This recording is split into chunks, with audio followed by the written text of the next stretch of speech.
Selamat berjumpa kembali, saudara-saudara yang terkasih, di kanal Forum 195. Kanal kita bersama untuk mengasihi, melayani, memuji, dan menyembah Tuhan kita, Yesus Kristus. Damai kasih Allah menyertai kita semua. Saudara-saudara yang terkasih, kita bertemu kembali di season 7, episode ke-12. Di kesempatan ini kita bersama-sama belajar bagaimana Allah menciptakan alam semesta ini, yang sebenarnya sudah kita bahas di season 1. Tidak mengapa kita buat new release-nya. Penciptaan alam semesta merupakan sebuah proses penciptaan yang tidak akan pernah tuntas dibahas manusia. Ini sebuah mahakarya yang sedemikian rumit, yang mana para ilmuwan sendiri sampai saat ini masih terpesona melihat urutan yang sedemikian fantastis yang dipersaksikan Alkitab. Kita memberi judul proses kreasi. Memang demikianlah adanya. Alam semesta adalah hasil kreasi Allah di dalam mengekspresikan kemahamuliaannya. Proses kreasi yang sungguh sangat sempurna. Sempurna Allah adalah sebuah kesempurnaan yang tidak berlimit, tidak ada batasnya. Nanti kita akan melihat seperti alam makro. Tidak bisa kita melihat batas betapa besarnya dan sampai kemana besarnya tersebut. Demikian juga alam mikro. Kita tidak akan bisa mencapai seberapa kecilnya. Karena pengamatan di alam mikro yang sudah sedemikian kecil masih tetap ada di dalamnya yang lebih kecil lagi.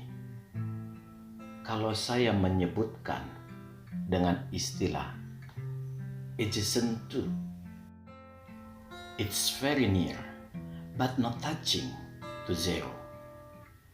Terus mendekati nol, tetapi tidak akan pernah menyentuh angka nol itu. Iya, itulah hasil karya yang sempurna dari pribadi yang sempurna juga. Itulah Tuhan. Topik ini cukup panjang dan akan kita bagi menjadi beberapa episode yang kita mulai dari episode ke-12. Marilah, sebelum memulai renungan kita terlebih dahulu berdoa. Ya Tuhan, kami hendak belajar kehidupan di sekeliling kami, yang senyatanya lah semua memperlihatkan eksistensi Tuhan. Bukalah mata batin tiap-tiap kami, agar mampu melihat betapa besar Engkau. Dengan demikian, tiap mulut bersaksi, Engkaulah Tuhan yang benar. Terima kasih ya Allah. Di dalam nama Tuhan Yesus Kristus kami berdoa dan mengucap syukur. Amin.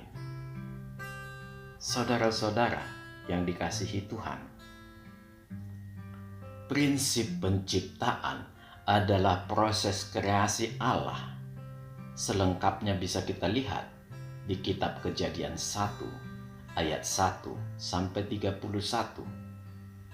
Di video ini kita hanya melihat poin-poin utama penciptaan dari hari pertama sampai hari ke-6.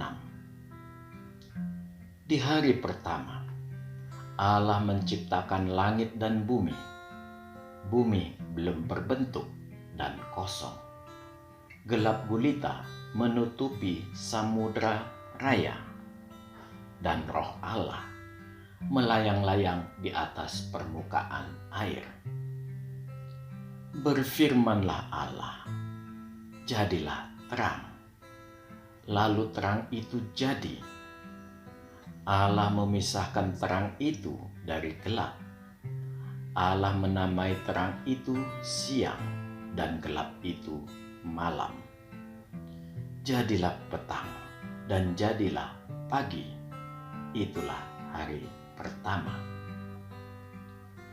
Di hari kedua berfirmanlah Allah, jadilah cakrawala di tengah segala air untuk memisahkan air dari air. Maka Allah menjadikan cakrawala, dan ia memisahkan air yang ada di bawah cakrawala itu dari air yang ada di atasnya, dan jadilah demikian. Lalu Allah menamai cakrawala itu langit. Jadilah petang dan jadilah pagi.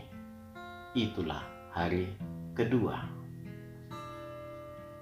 Di hari ketiga, Allah mengumpulkan air di bawah langit sehingga kelihatan yang kering. Inilah awal pengertian darat dan laut.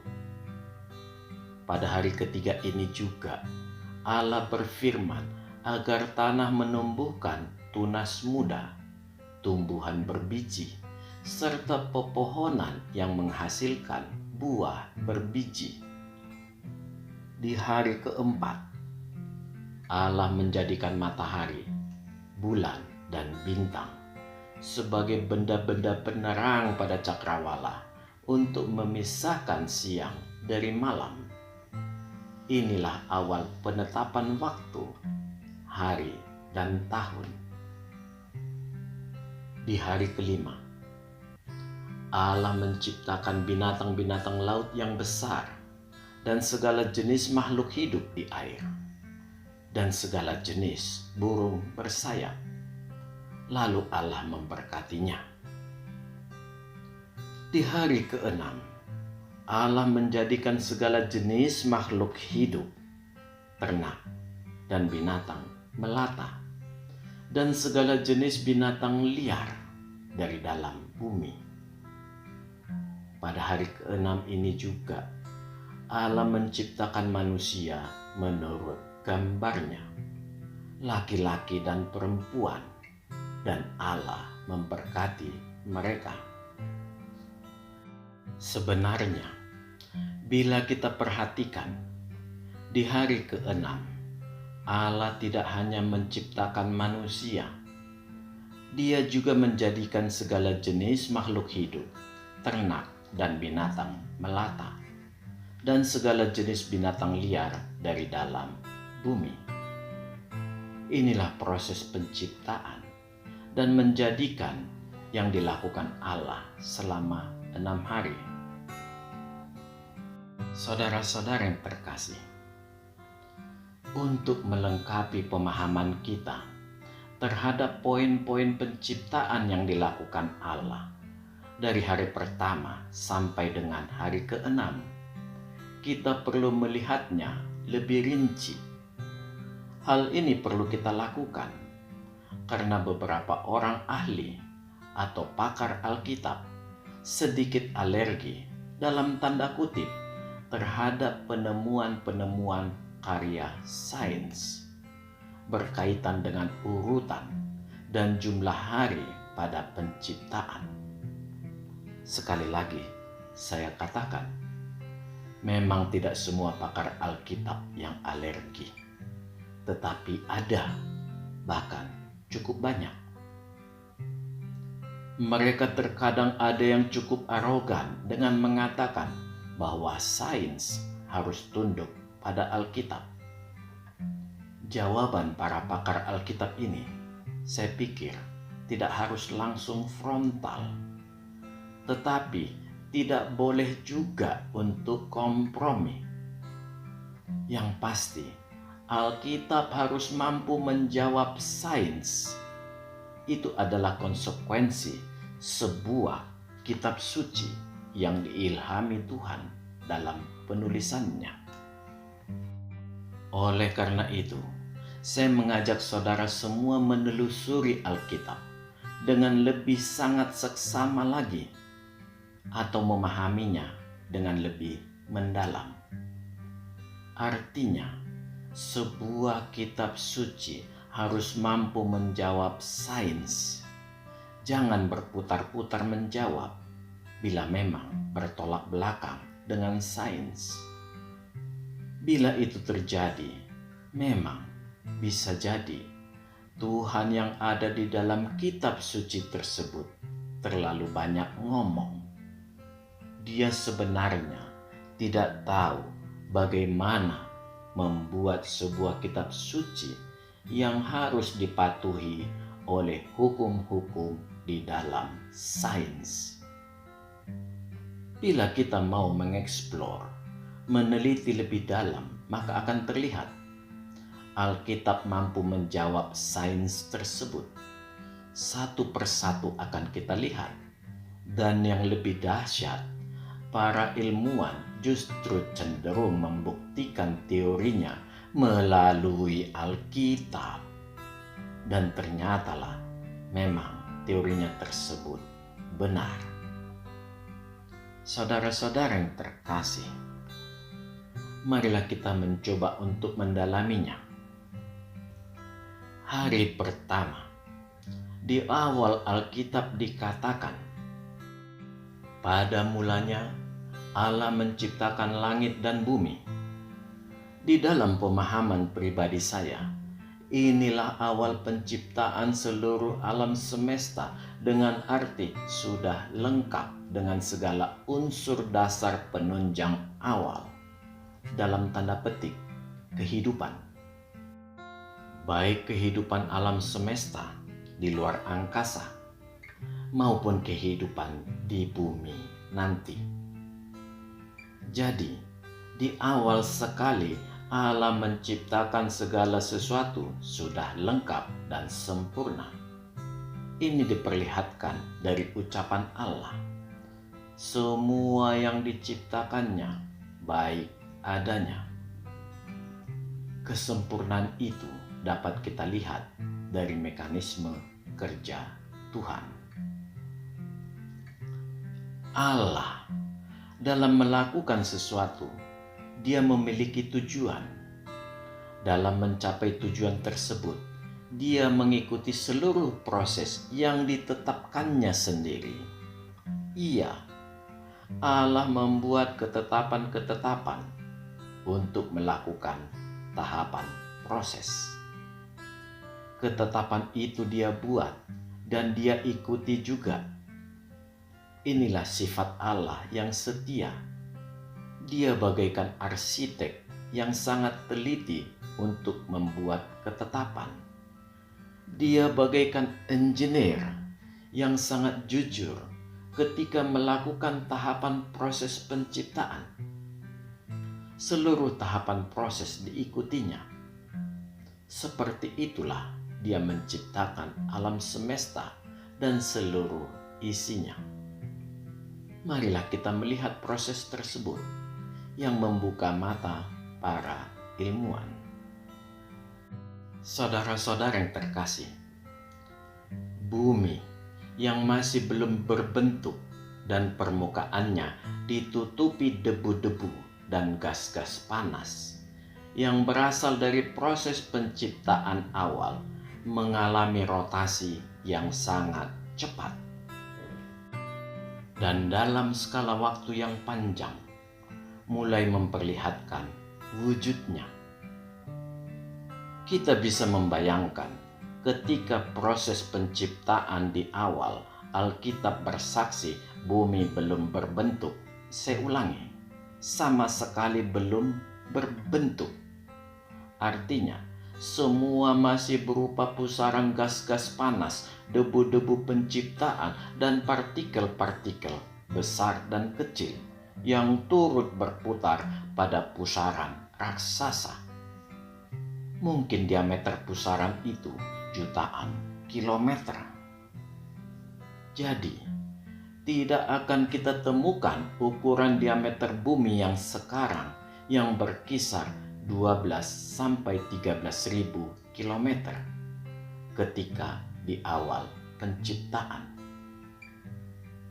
Gas-gas panas debu-debu penciptaan, dan partikel-partikel semua berputar mengikuti rotasi calon planet bumi. Energi penciptaan yang sangat besar membuat bumi juga berputar sangat cepat. Inilah proses seleksi material bumi. Saudara-saudara yang terkasih, kita paham bila sebuah benda berotasi sangat cepat, memungkinkan terjadi dua buah gaya di situ, gaya sentrifugal dan gaya sentripetal. Gaya sentrifugal adalah gaya yang bersifat melontarkan materi keluar dari lintasan pusaran benda yang berputar. Gaya sentripetal adalah gaya yang sebaliknya. Dia bersifat menarik benda yang berada di lintasan pusaran benda yang berputar. Putaran ini suatu saat akan mencapai kesetimbangan dengan gaya gravitasi bumi. Inilah yang terjadi pada cikal bakal planet bumi. Materi ada yang terlontar dan ada yang tertarik mengikuti hukum kesetimbangan gaya itu. Seiring dengan berjalannya waktu yang masih jauh dari petang, sebelum hari pertama, dengan kata lain, masih dalam kategori waktu Allah. Gas-gas panas, debu-debu penciptaan, dan partikel-partikel mulai mereda kepekatannya. Ini diakibatkan oleh materi mulai masuk ke inti pusaran dan menghasilkan gaya gravitasi. Bumi mulai berbentuk. Bumi mulai memperlihatkan wujudnya. Bumi lahir. Yang luar biasa, unsur pertama yang ada di permukaan bumi adalah air. Air ini merupakan proses tahapan berikutnya dalam pertumbuhan bumi. Bukan hal yang aneh. Allah kita menyetel bumi kita sedemikian rupa, tidak berlebihan dan tidak berkekurangan juga. Sangat harmonis. Memang inilah rencana Tuhan membuat bumi sebagai planet yang spesial. Saudara-saudara yang terkasih, tingkat pengetahuan pada saat ini mengenal adanya planet dari metana cair. Bila kita mampu mencapai tempat ini, ya, semua negara tidak perlu lagi kesulitan bahan bakar. Tinggal dimodifikasi menjadi metanol atau etanol. Kita tidak akan mengalami krisis bahan bakar lagi. Kita ambil contoh lain, planet yang sedikit ekstrim. Karena planet-planet yang ditemukan manusia memang banyak yang di luar nalar. Contohnya, planet Intan. Di mana? Di sana terjadi hujan intan. Kita bisa membayangkan, bila kita bisa mencapai tempat ini, semua bisa mandi intan. Tetapi itu tidak akan bertahan lama. Ketika tersadar, ternyata intan menjadi tidak berharga lagi dikarenakan banyaknya. Akan sama halnya seperti kita melihat pasir di laut. Alam semesta ini dipenuhi dengan banyak planet lain yang sudah dikenal dan memiliki keajaibannya sendiri-sendiri. Semua itu tentunya tidak terjadi seketika. Waktulah nanti yang memberi jawaban. Apa maksud Tuhan dengan menciptakan itu bagi umat manusia? Dan Tuhan sudah menugaskan kita untuk mengeksplorasinya. Dengan demikian, kita tidak perlu heran lagi bila di bumi, seperti dikatakan di awal Alkitab, permukaannya adalah air. Atau bisa kita katakan, bumi adalah planet air. Masuk akal, karena air adalah penunjang utama kehidupan. Tampaklah bahwa Allah memiliki progres yang luar biasa untuk memasuki tahap berikutnya.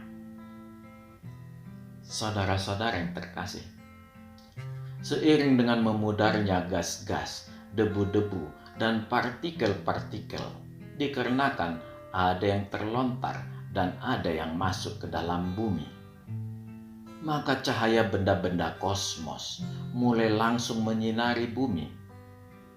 Dalam rotasinya, bumi mulai mengalami siang dan malam. Sebelumnya, siang dan malam ini belum ada. Yang ada adalah gelap gulita. Belum ada pengaruh rotasi bumi terhadap cahaya kosmos, dikarenakan terhalang oleh gas-gas, debu-debu, dan partikel-partikel. Dari awal titik penciptaan sampai petang, sebelum berakhir hari pertama, mungkin sudah berlangsung jutaan tahun, bahkan miliaran tahun, bila dibandingkan dengan hitungan tahun normal seperti saat ini.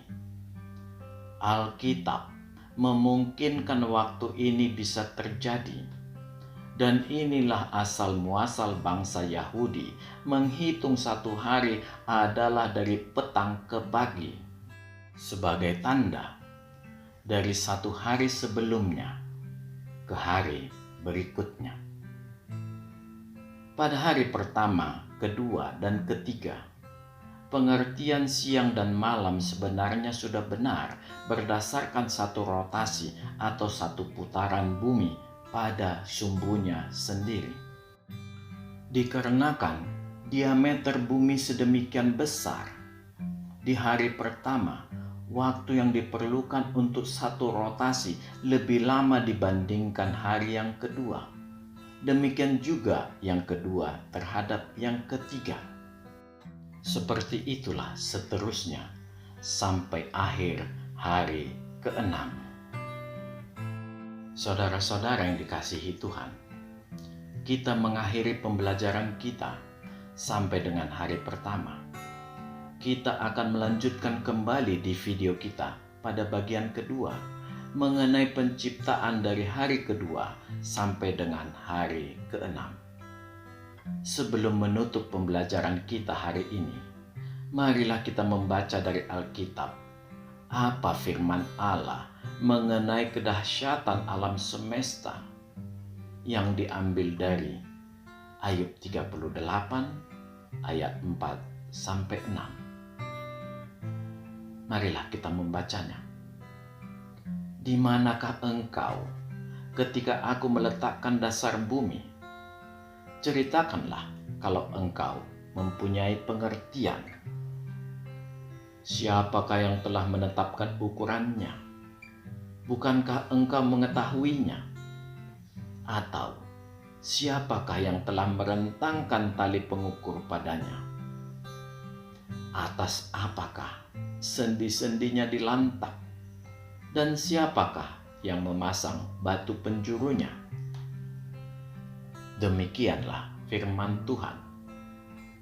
Saudara-saudara yang dikasihi Tuhan, kita sudah mempelajari hari ini bahwa Allah tidak main-main dalam menyiapkan tempat bagi manusia, membuat suatu tempat dengan sendi-sendi penguat yang menopang kekokohan bumi, menentukan ukuran yang sempurna untuk menciptakan keselarasan ekosistem bumi, semua untuk kita, ciptaannya yang sangat dikasihinya.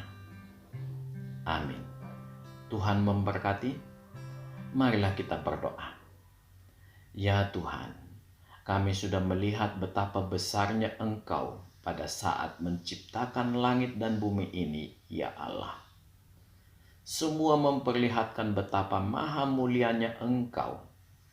Di dalam sukacitamu, Engkau menjadikan segalanya sebagai ekspresi kasih karunia Tuhan. Dan kami umat-Mu begitu bersyukur bahwa kami adalah bagian kasih karunia Tuhan itu.